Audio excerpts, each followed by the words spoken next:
اوس به واورو د پولي پوري ډراما. د پولي پوري ډرامې په تیره برخه کې تاسو واورېدل چې عجب ګل غواړي عابد مجبوره کړي ترڅو د منګیز مرکز سره کار وکړي او د الماس لخوا یې ښودل شوی ولور پوره کړي. اوس به دا واورو چې د مینپاکانو په هکله د ملک غني او شورا خبره کوم ځای ته رسیږي.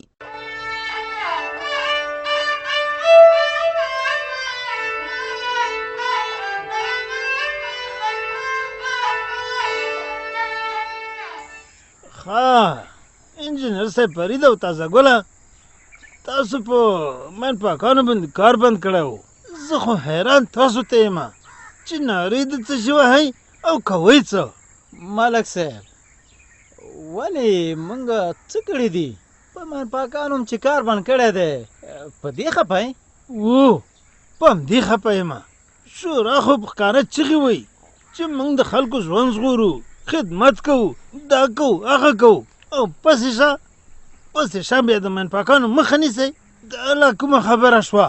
هسې که په دې خبره باندې فکر وشي نو د ملک صاحب غني خبره یو څه سمه ده. مطلب شه څنګه سمه ده؟ ته ووایه. که په یو ځای کې رسمي شورای رسمي ملکي هغه ځای ته بیا د مینپاکانو ډله داسې بې احتیاطه راتلی شي، دا خو ذمهواري غواړي، د دوی امنیت ساتل دي. تازه ګله ذمهواري ما کړې ده. دا چې اوس شورا په خپلو کارونو کې پاتې راغلې ده نو نور خلک خو دې کار ته پرېږدي که نه، مخه خو دې نه نیسي. ملک صاحب موږ د چا د کار مخه نه نیسو، خو هر یو کار ځانته یو اصول لري. که خدای مکه سبا همدې خلکو ته زیان ورسیږي بیا به پې همدا شورا ملامتوي، او بیا همدې مینپاکۍ ادارې نه شورا غوښتنه کړې وه، موږ ته یې د نه جواب را کړی دی، او دا دی اوس تاسو په عریضه باندې راغلي دي. انجینر صاحب فریده، نو په دې کې اوس تاسو څه غرض لرئ؟ ستاسو مڼه په کار ده که کابل مینپاکان راغلي او مینونه وباسي؟ هغه که شورا راغوښتي او که ملک غني، خبره خو یوه ده، خبره یوه ده. زه خو وایم چې ملک صاحب غني اخلاص کړی دی، غرض به سره مه کوئ. او موږ او تاسو خو دا ویلي وو که نه چې د دې مینونو څه غم په کار دی. نو دا دی ملک صاحب ته د الله خیر ورکړي چې د دې خبرې غم یې وکړه. نو اوس داسې وکړئ چې خنډونه ورته مه پیدا کوئ. مطلب شه خنډونه به څنګه نه پیدا کوي؟ د بل چا هلې ځلې دوی ته اهمیت نه لري، خو یوازې خپل نامه پسې دي چې نوم یې وشي. نه ملک صاحب شورا داسې نه ده، کیدای شي چې دوی یو ښه هدف ولري، خو ستا کار هم په رښتیا چې ښه کار دی. ملک صاحب موږ ستونزې نه پیدا کوو بلکې ستونزې هواروو. که ته په رښتیا باندې دومره له ولس سره مینه لرې، اخلاص لرې، نو بیا راشه د شورا سره اوږه په اوږه کار وکړه. انجینر صاحب فرید ښه وایي، هر کار چې په اتفاق باندې ترسره شي نتیجه یې ښیي. د شورا د اپوزیسیون په توګه زما خپله دا خوښه ده چې مینپاکان دې خپل کار وکړي او پاتې شوه ستاسو او د دوی ترمنځ ستونزه، نو دا دومره خبره نه ده. ولې نه ده؟ که سبا ته خدای مکه کومه ناوړه پیښه وشي نو بیا تر څو چې د مینپاکانو په هکله شورا کومې فیصلې ته نه رسېدلي نو مینپاکان به کار نه کوي.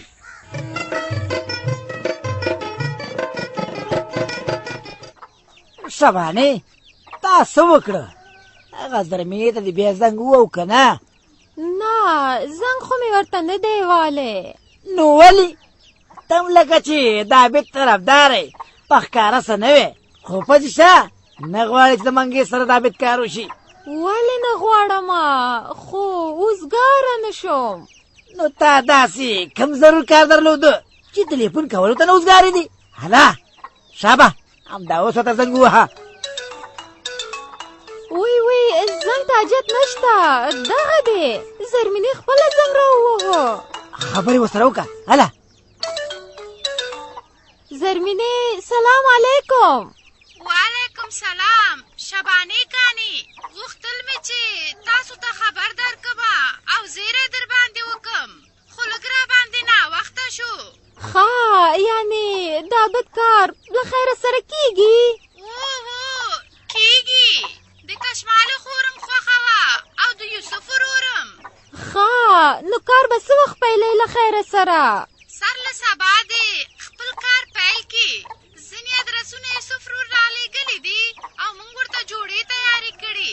بس عابد راولېږه له خیره سره چې ادرسونه ورکمه او جوړې چې خلکو ته یې ورسوي. خدای دې در سره ښه وکړي زرمینې چې عابد په کار مصروف شي نو لږ به هم د اوږو نه د ولور بوج سپک شي. خدای مهربانه دی. خدای دې هغه څه وکړي چې زموږ د ټولو پکې خیري. ښه شبانې کانې زما استادې د خدای په امان. په مخه دې ښه په مخه دې ښه. د عابد پلاره وا دې اورېدل؟ مې اورېدل ویمه دا زه مې داسې باغ شو. زه همدا اوس ورځمه چې عابد خبر کړم تر څو ځان تیار کړي او خلکو ته ګنډل شوي جوړې او نور شیان ورسوي.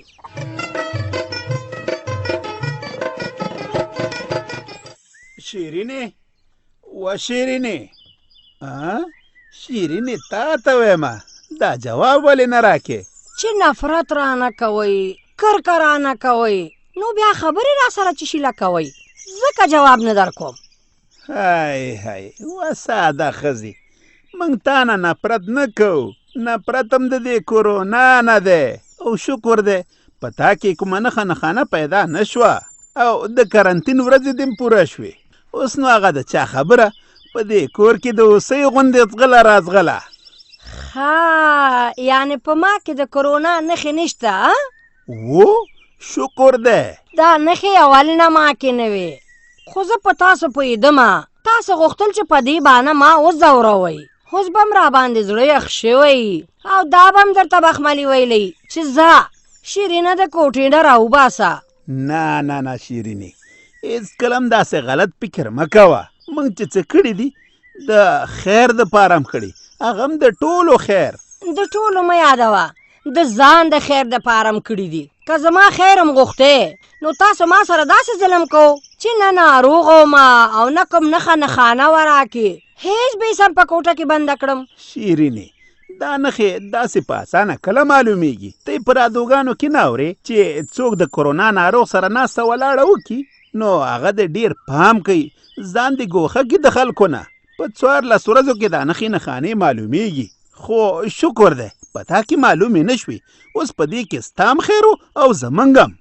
زما خیر میر پکې نو دا چې تاسو زما خیر غواړئ که نه دا به د دې نه وروسته معلومیږي. هغه څنګه شیرینې؟ خو په ما هم شک و زم په کوټه کې بنده کړمه. اوس په تاسو هم دا شک کیدی شي. زه ګورم چې تاسو ځان په کوټه کې بندوئ او که نه.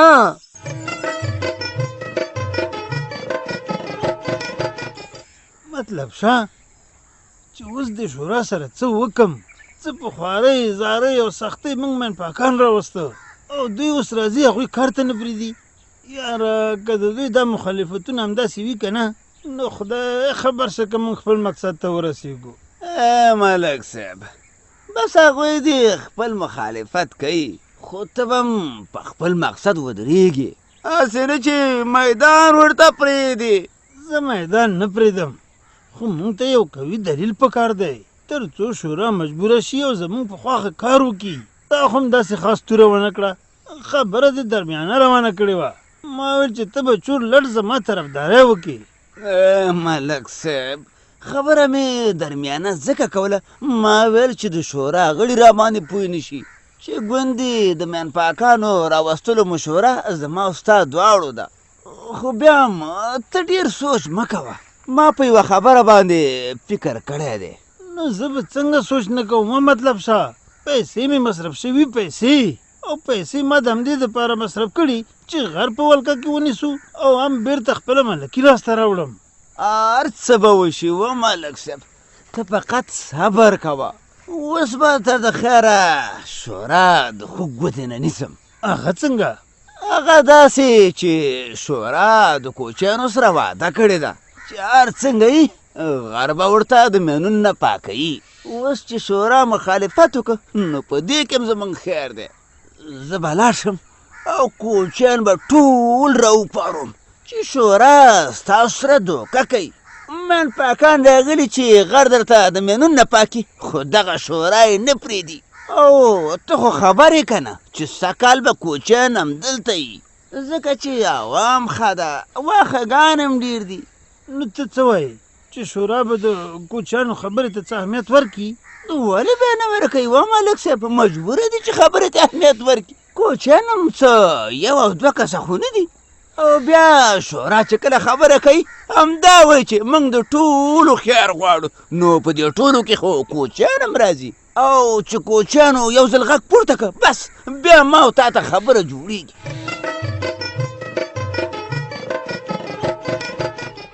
عابده زویه، بس نو له خیره سره اوس به د ولور بوی لږ راکم شي، ځکه چې سر له سبا نه به ته د منګیز مرکز سره کار شروع کړي. څه کار شروع کم پلاره؟ هغوی زما په کار کولو رضا دي. ولې به نه رضا کېږي؟ ضرورت یې دی. ښه زه اوس ته دا خبرې پرېږده، زما یو څو خبرې دي دا په دې مغزو کې کښېنوه، ځکه چې ما ته څه ناڅه تجربه شته دی. د منګیز سره مې څه وخت کار کړی، نو زما دا تجربه ستا هم په کار راځي. دا خو ده پلاره، بس خدای دې حاجت نه پیدا کوي. که ضرورت و نو پوښتنه به درنه کومه. ضرورت شته دی، زه پوهېږم. ته داسې کار وکړه چې دا غوږونه دې خلاص کا او زما خبرې ښه پوره واوره، لیکن د زړه په غوږونو یې واوره. سمه ده پلاره، غوږ مې دی. ته به داسې کې چې کومې جوړې تا ته درکړل کېږي د مرکز د خوا نه، په هغې باندې به ډېر پام کې چېرته د نه بېدرکه نه شي، او فرمایش به په وخت رسې. ګوره که لږه ناپامي دې وکړه نو د مال تاوان ټول موږ ته راځي. څوک د نه غلا ونه کړي، جوړې جامې د نه خرابې نه شي. یا سله باید فکر وکړي. دې ټولو خبرو ته به فکر کوم پلاره، خو ما سره یو بل اندېښنه ده. د مور زوی بس همدا اندېښنې کوه، بل کار دې نشته. د چې شي اندېښنه ده؟ د لارې نن سبا خو لارې بندې دي چې څوک به مې پرېږدي او که نه چې خلکو ته زه جوړې ورسوم. بانې مه کوه، لارې خلاصې دي، موټرې به ځي راځي، او که کوم ځای کې لاره بنده وه نو د دې پاپیو نه کار واخله. دا دوه خپې خدای پاک څه دپاره درکړي؟ بانې به نه کې، خپل کار ته فکر وکړه، کار ته. زه نو اوس لاړ شه مرکز ته ځان ورسوه او جوړې ته راواله چې هغوی درته په تمه دي.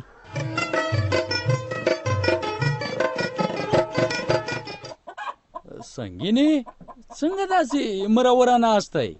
مروره به نه یمه، ډېره درنه ګیلهمنده یمه. په سخت وخت کې دې پرېغوستلو او دروازې دې راپسې بندې کړلې.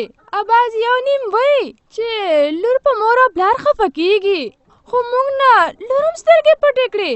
دومره ونه ویل چې زه مور لرمه ورور لرمه. هی هی خدایه، ستا ګیله په سر سترګو، خو موږ د ډاکټرانو په وینا عمل کړی دی او په همدې کې هم خیر و. که موږ چېرته تا ته نږدې راغلی وې نو خدای مکه زه به هم ناروغه ومه، سلګۍ به هم ناروغه وه. دغه شان به دا مرض ټول کلي کې خور شوی وی. او دغه دی چې اوس ته ښه شولې نو زه دې په څنګ کې یمه، راغلم کور ته. دغه شان به له خیره سره زړور خان هم ښه شي، او سلګۍ نه هم ګیله مه کوه. ولې باید یې نه کومه؟ زموږ پې دومره حق نشته دی. سلګۍ خپله وسه کړې ده، او یوازې سلګۍ نه جعفرم. ګوره تاسو ته یې په وخت ډوډۍ راوړې ده او اوبه یې هم راوړي دي، خو دا کرونا داسې مرض دی چې څوک پکې راشه درشه نشي کولی. دغه دی د سلګۍ زنګ هم راغی. ته راکه چې زه ورسره خبرې وکړم. الو مورې سلام علیکم. وعلیکم سلام.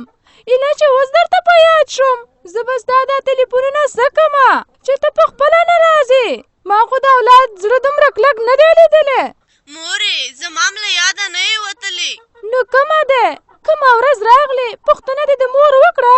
هغه د ورور نه دې خبره شوې چې په کم حال کې په موټر کې واچو؟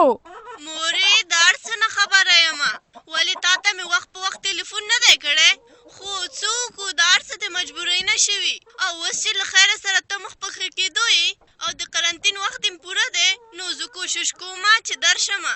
زه تا هېڅکله له یاده نه وباسمه. سلګۍ په دې باندې خدای پوهیږي چې تاسو موږ نه ځان ساتئ که د دې مرض نه. هغه د ورور پوښتنه خو دې هسې نه مونه کړه. خو اوس راشه چې درې واړه لاړ شو پوښتنه وکړو. مورې که موږ لاړم شو هلته زموږ تګ څه فایده نه لري. ولې نه لري؟ د ورور پوښتنه به دې وکړم. هغه ځای د کرونا ناروغانو لپاره دی. روغ بنیادم ورته نه ورپرېږدي. بس ښه همدا ده چې همدلته ورته دعاګانې وکړو. ځه تم د پلار په شان خبرې کوې. بند که تلیفون دی. سنګینې دا تا څه وکړه؟ ولې؟ نو دا د دې خبره وه چې دې وکړه. هو همداسې پکار دي. د کرونا د ناروغ پوښتنه څه چې هغې ځای ته د روغو خلکو تللم نه دي پکار. سلګۍ چې څه وویل رښتیا یې وویل. په دې باندې به ته نه خفه کېږي.